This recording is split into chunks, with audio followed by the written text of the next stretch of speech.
Hey, business building warrior. It's your friend Jim. It's another episode of Silent Sales Machine Radio. Today's guest is a coaching student from Jim Cockrum Coaching, and he has an incredible story. He started off about 4 years ago with a credit card with a $500 limit. And as of right now, he's expecting to do about $7 million this year, just 4 short years later, selling his products on Amazon. He's used the Proven Amazon course and our coaching program to build an incredible business. And it was such an honor to get him on the show today. It started out as a simple post in our Facebook group. We see this frequently. And he was sharing his numbers. He had more than $250,000 month, and he was just sharing a screenshot and showing his business, thanking our team, thanking the coaching program, thanking the community, which was a huge part of supporting him. That's right. Our free Facebook group is behind a lot of these success stories. So if that's all you take advantage of as a fan of this show is our free Facebook group, well, you're very smart, because there's a lot of really smart people in there, way smarter than me, with businesses more successful than mine, that have built incredible things over the years. And I just love being in a group like that, where we welcome in the new people, we answer your questions. It's a very warm, inviting arena. We've built a community, we've built a culture, and I want you to be a part of that. Cameron talks about that a little bit today, how important that was to him. But I love that he started off in a 3-bedroom apartment with 2 roommates, and he was using his bed as his prep desk to send products into Amazon. And here we are just a few short years later, and he's got a 20,000 square foot warehouse that he's filled up with 6 people that work for him. And they're selling $7 million on Amazon, and the sky's the limit. He's looking at nothing but growth from here forward. You're going to enjoy hanging out with Cameron a little bit today. I'm going to jump over and get him on the line now so you can hear his story in his own words. So Cameron, welcome to the show. Yeah, Jim, hi. Great to be here. It's an honor to be on the podcast. I've been looking forward to this. I started coaching, and now I'm on a podcast, Success Story. So it's excited to go over everything with you. Man, that's great. I love that you were a coaching student, came through our program, and thank you for agreeing. I know you're a busy guy. You've got a lot of things going on. I think pretty much all of our guests on this show have gone from starting somewhere fairly, average, or at maybe even very humble beginnings, and have built some pretty incredible businesses. And that's what makes this show so interesting, is just all the different stories behind these incredible success stories. And yours is certainly one of them. You've posted and shared some details with us in the Facebook group, and I'm excited to hear more of your story. So I'm going to turn it over to you so I can hear, along with the listeners, take us through your journey. Yeah, so I'd say it started 2016. I actually was working a full-time job, and a corporate job, and I was looking for an out in that. I've always wanted to be my own business owner. So I had been working for one of my uncles in his basement. He was doing Amazon. And so I was like, okay, geez. Saw how things were going, and I was like, I got to get into this. And it wasn't long after I'd gone to Vegas to ASD and actually saw you speak. You did a seminar. And at that moment after that, I got back, and I think that was in February of 2016, I believe. And in March, I had gotten in touch with the coaching program and proceeded with that. So from there on out, it's just been full speed ahead. That was kind of when I know I had been taking notes at the seminar. And so I signed up for the Amazon. And believe it or not, this business, I started with a $500 credit card. And with what was that again? You started with what? I started with a $500 credit limit on my credit card. And then great. Working out of my apartment, working 2 jobs. And I basically, it's crazy. So the biggest thing I've learned, and I want to stress, is a lot of people pay themselves too much too early. And that's good. I would buy 1 box and take the profits and reinvest in the next time I bought 2 boxes of inventory. And so on and so on and so on. So now that as of 2018, we buy nothing less than a pallet. And most pallets we're ordering truckloads or containers. So as long as you keep reinvesting and you're smart and don't pay yourself too much, and you reinvest all of the majority of the profits back into the business, then you're set up for success. If you do the opposite, I mean, you can still get there, but it's going to take longer. Yeah, the math is way friendlier if there's a hockey stick effect that kicks in. And Correct. you can delay that hockey stick for a long time if you're paying yourself the whole time till it starts to ramp up. But if you do like you suggested, just keep putting the money back in, you can do it very Correct. quick, and then you start paying yourself really a whole lot better, a whole lot sooner versus Yeah. dragging it out over time. I mean, that's just the way the math works because this business does scale over time very quickly. Correct. And I love that you point out, and I'll say this: once people grasp the stuff that we teach around here, they run out of money before they run out of profitable inventory. Would you Correct. agree with that? Like that's your limiting factor is how much, where can I go find more money? Because if I could find more money, I can turn those $5 bills into $10 bills, but I just need more money. Definitely. That's the challenge. And it's funny you bring that up. I saw somebody ask me this on my post into my silent team. They had asked the question, or something had come up, and I was responding. I was like, "Yeah, reinvesting the profits," and I completely lost train of thought there.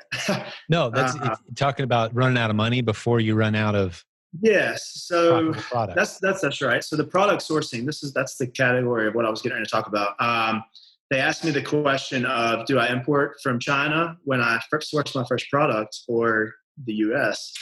So still to this day, 40 years later, I am 100% committed to trying to source my products in the U.S. first before importing from China and China to FBA, because that, number one, allows you to test the market to see if there's viability for the product. And number two, if it is successful, then it's successful, it's going to sell, there is a demand, then you can take it to China. The biggest reason for this, or at least my number one rule, is because getting a product from China, yeah, you've done your research on it, but not knowing if it's going to sell, you're going to throw away way more money on shipping and the product because you're going to have to order more versus eating the cost and not making a profit buying from the States first and just testing it. Yeah, I love that it. is always, and as a general rule, I mean, that's what we coach around here. We coach and teach a very low risk way to success, meaning I would much rather see you test out 10 locally sourced, easily sourced products, quantities of 2, 3, 5, and then find the one or two winners among those and go a little deeper versus buying tools and doing research and going to China and getting a crate full of product that you were like, this is it. This is my big win. And your testing, your first round of testing is a major commitment of time, energy, effort, tools that you have to pay every month for and you have to justify the cost of. And then this order that's going to take forever to get over and probably sit on a dock somewhere longer than you were expecting. Like that's not the way to build your business. There's courses out there, there's experts out there that teach that. But the strategy you're talking about is far easier. It's test small, find winners, go a little bit deeper, and you look back over your shoulder, you've spent a lot less money and you found winners way quicker. And you didn't need to spend tons of time doing research and complex software. You're just testing. And now I don't know how you've built your business. I haven't dug into it deeply, but in general, that's what we teach around here as the starting point for most people. And it's built some pretty incredible businesses, yours included. But you keep your story going. I want to hear the timeline here. Yeah, so March 2016, joined the coaching program, and from there on, I just testing products, and it was myself. And in 2018, I mean, I would say within the first year and a half, I finally hit that $1 million in sales by 2018. So less than a year and a half. A year and a half in, $1 million in sales. And for the skeptic out there with their arms crossed and they're wrinkling their eyebrow right now, well, what did he put in the bank? What was his margin? Okay, let's help that guy out. And I mean, a lot of people don't realize, I mean, the expenses, there's tons of expenses, right. Whether it be labor or I will point out one of the issues that I had been dealing with myself was control of the business. So, and I know a lot of people may not talk about this, What I have learned and I'm still working on is outsourcing and delegating tasks. Because no matter what anyone thinks, myself included, and I'm sure you could agree, is no one can run one business by themselves. If you want to grow, that is. And so that's one thing I'd struggled with. And 2018, I had brought on a business partner. And since then, everything has just been great. Delegating tasks, outsourcing. I still need to outsource a few things that I haven't done. And I'm just now working on China to FBA. But this year, there's been a little bit of a speed bump, whether it be the limited restock issues with Amazon. And I believe that just came back out this morning or yesterday, coming up through the holiday season. And we are surprisingly on target to do about 7 million this year. And that's within the first 4 years of having the business. That's incredible. In gross revenue. So, but help me out. What are your margins? That first $1 million year, and now the 7 million. Like, what are you banking after all this is over? Yeah, so I can give you for our products. Just as general. Yeah, so for our products, we're aiming for. So with all the expenses, it's just kind of hard. But with products, we aim for 40%, but we have some as high as 60%. And the lowest I believe we have is 35% profit margin. That's ROI? That's after everything, yes. Yeah, I got you. Okay. Buy cost, FBA expenses. And a good way that we find that information, and you're probably familiar, is we use the tool Resellers. Yep. Pops right up on your product page. You enter your buy cost. It's one of the favorite tools. I'm making myself a note right now. Actually, a lot of people love Resellers. But Correct. We met them early on, the guy who created it, and his name escapes me right now, but he gave our community the best price you can find on the planet. If you go to provenamazoncourse.com/RevSeller, RevSeller, RevSeller, you'll see that the price is ridiculously lower than you'll find it anywhere else. So yeah, I love that you gave them a shout out. They're not a sponsor of the show or anything, just a really great tool, and they gave our community a great discount. So that's a good way to snag that.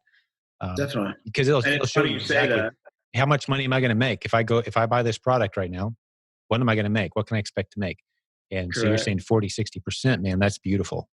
Yeah. And which is very high, I feel like, for online especially. You hear plenty of people who are thrilled with 10-15%. Correct. 10-15% on a $7 million business. That's not bad after all expenses. That's a living. Correct. For sure. And that's 15%. I don't know the exacts. I would have to look. Sure. I would say it's just with all the expenses, warehousing, labor, and well, it sounds like you could use someone to really help you dive in. Do you have a good accountant?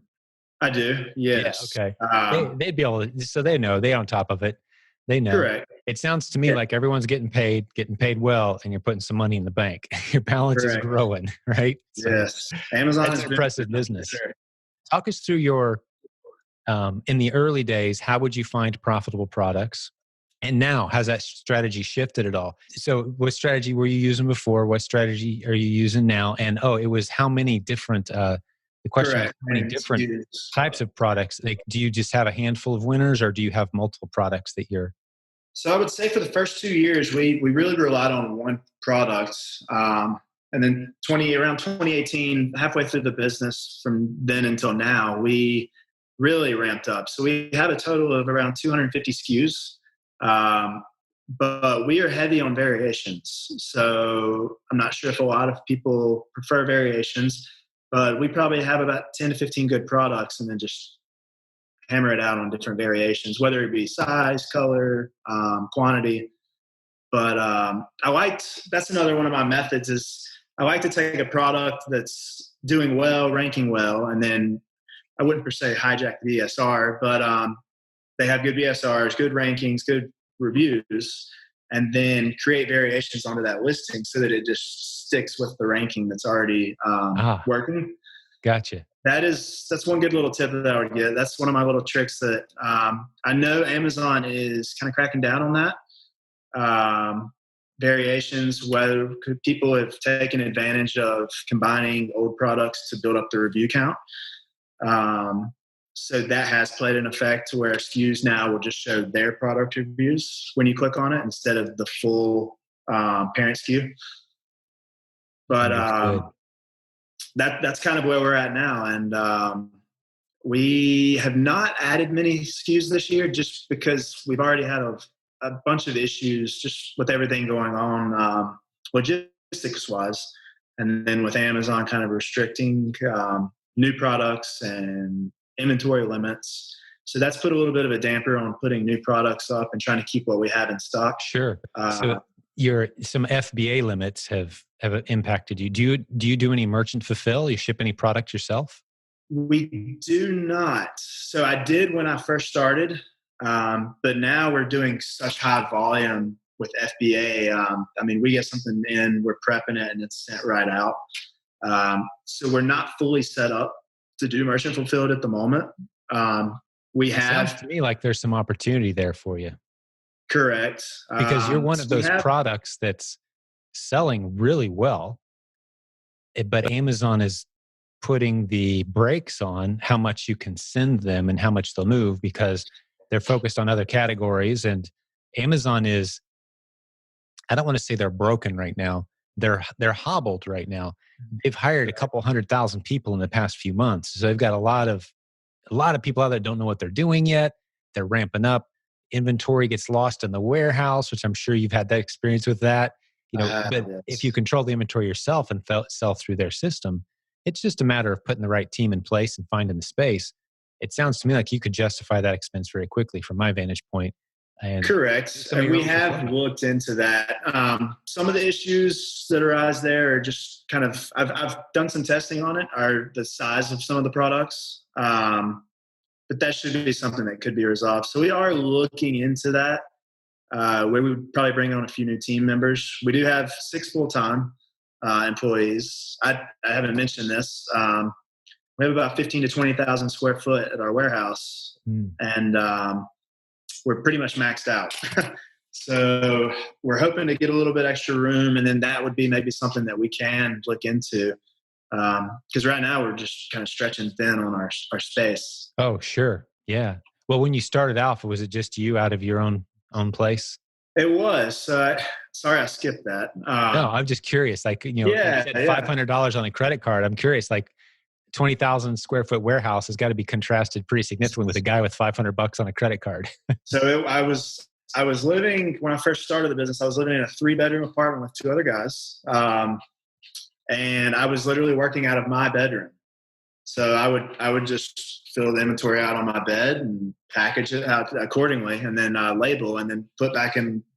I was buying boxes at Walmart at the time. That wouldn't really work now because we're ordering boxes by the pallets, but just to see where I have gone from. And then it got to where I wasn't sure how the UPS pickup worked at the time in the post office. So I would make daily runs, packaging, filling up the car, whether it be post office or UPS, and hauling them from I think at the time, the 16th story of my apartment building down to my car, load the car, go down the garage, UPS every day, 5 days a week. And to now just 20,000 square feet, and they come and pick it up from us. It's a blessing. That's so great. And in just a few short years. Yes. How has it impacted your outlook on like a day-to-day basis? Like when you got out of bed on a Monday back then versus now, like, can you contrast that? Is there a difference? Like, where were you before? Maybe even before you did the Amazon thing. Like, how has it impacted you personally? Just the way you approach your week. I think very beneficial. Just looking back, waking up and being like, oh, I have to go be at work at 7:30 and drive 30 minutes to get there and sit in an hour of traffic on the way home, to now barely driving 5 miles a day, if that. I do live in the city, so that helps a little bit. But it definitely, and I would say from working in the apartment, that was a little more stressful. But I can't say that it's less stressful now because there's a little more to manage, be it employees and shipments getting lost, and just there's a wide variety of things that could go wrong at any moment, but you just have to take it as it comes and make the Mm-hmm. best out of it. Mm-hmm. Um, but overall, I mean, it's just amazing waking up and just having a to-do list and tackling that and just being able to do things at your own pace, which is That's a thing that a fantastic. lot of people want to do. Yeah. And it's a sellable asset. You've built a business that could be sold. Correct. I mean, it is, you should probably have it evaluated at some point. Just have that number in the back of your mind. It's like, I could walk away for a pretty nice chunk of change right now and Correct. do something different if I wanted to. Not that you're considering that necessarily, but you've got the skill set to go a lot of different directions at this point, and including, Definitely. being a consultant, helping other people do this sort of thing, and just being an e-commerce expert, maybe write a book, who knows, right? That's awesome Definitely. though. There's so many Congratulations, man. different things. Yeah, I appreciate it. So where do you want to go? Where do you want to see your business, like, a year from now, let's say? Um, I don't know. I like the way it's going, and it seems that I don't know if it's just organic, but it seems like it just doubles every year. And maybe you could chime in on this. It just organically, whether it be product reviews or the BSR or ranking, without doing the ads and the extra stuff. Maybe the sales volume affects that. It's just a whole different thing of factors. So it's one of those things where anybody that's getting started, they're like, oh, I'm not doing much now, but if you keep your listings going and you get more sales and more product reviews, it's just going to keep doubling and doubling and tripling, quadrupling, just like a chain reaction. So that's one thing that keeps me excited. I have thought about doing other things, which I still could do other things, even with the business, once you get it to the point where it operates on its own, which is what I'm working on, the delegating tasks. And so that all goes back to working on those kind of things. But there's all kinds of things. I definitely would like to possibly get into helping other people, because I know there's a lot of people that want to get into this kind of thing, e-commerce and definitely Amazon. But I think a lot of people too want it to happen. I was the same way as what I'm about to say, but a lot of people too want it to happen overnight. And it doesn't work that way. And I was the same way when I started, but it's just one of those things. I was working 7 days a week, 10 to 12 hours a day. I wouldn't go out on the weekends. I would stay in while everybody's out having fun. It just seems like building the business was more important to me at the time. But now that I put that time in, then I can kind of take that extra time now and relax or travel or and not have to worry about it, because I know I have people taking care of everything for me. That's awesome, man. Yeah, you put in, I call it that period of intense, focused effort. Every business needs that. It's going to be inconvenient. It's not going to be fun. You're going to have to shift around your priorities, your entertainment time, your social life for a period of time. And Correct. that that tells me you're a disciplined guy, that you have the ability to dig deep and say, the things I want to do today, I'm not going to do. I'm going to do the things I don't want to do instead and build something special. And if you do that with the business models we teach, if you're capable of doing that for a few weeks or a few months, you'll have a Correct. foundation you can build off of. That business model doesn't exist. I know there's people looking for it, where you push a few buttons, put in a few dollars, and now you can have the lifestyle that Cameron enjoys. It just doesn't. There's work. There's work Yeah. involved, and it's going to take a few weeks, a few months. Then you get the momentum. You start seeing the freedom. You escape the rat race. You step into the fresh air, and you can Correct. think. You have time to think, and you find yourself. I like this little mini lesson too, Cameron. This is a good lesson for you to constantly be reviewing and saying, the tasks I'm doing right now, am I the only person that could be doing it? And if not, could my business cover the expense of someone else doing it probably better than I can? The simple Correct. way of saying what I just said is only do the stuff that only you can do. As your business grows, use that excess capital, those profits, to put money back into creating systems, so you find yourself doing only the things that only you can do. Then at the end of that, you've got a sellable asset. Once you've eliminated yourself, you've got a sellable asset. You don't have to sell it, but you could, because anyone can step in and run a business where the owner doesn't really have to do much except keep an eye Right. on the numbers and hire good people from time to time. And that's what you've built, man.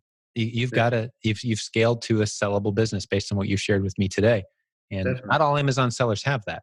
If you've got a model that includes constantly doing the churn, looking for new inventory, for example, that may or may not be a sellable asset because you're constantly churning, looking for new inventory. But it sounds like you've built some successful brands. You've built out variations on those brands. They've got some great momentum. And that is a nice, I kind of envision a pyramid of opportunity with Amazon.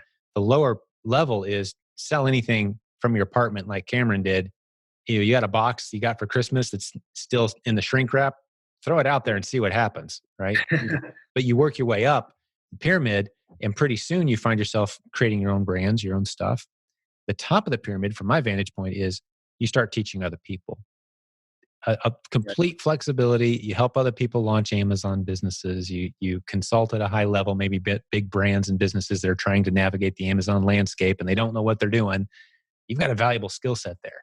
That's a very flexible lifestyle. So that may be a next move for you, even while you are managing this business, just as a challenge. But hopefully for the listener, it creates a little bit of a vision of what's possible as you journey through these business models that we teach. And by the way, everything that I just said is all in the Proven Amazon course. One course teaches you everything from sell the stuff under your bed that you didn't open from Christmas, all the way up through become a consultant.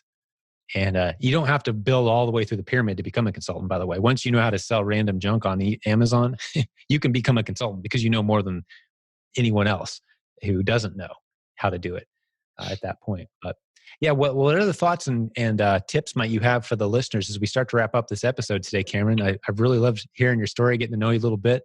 What other tips, or if someone was new, what might you say to them, or any advice?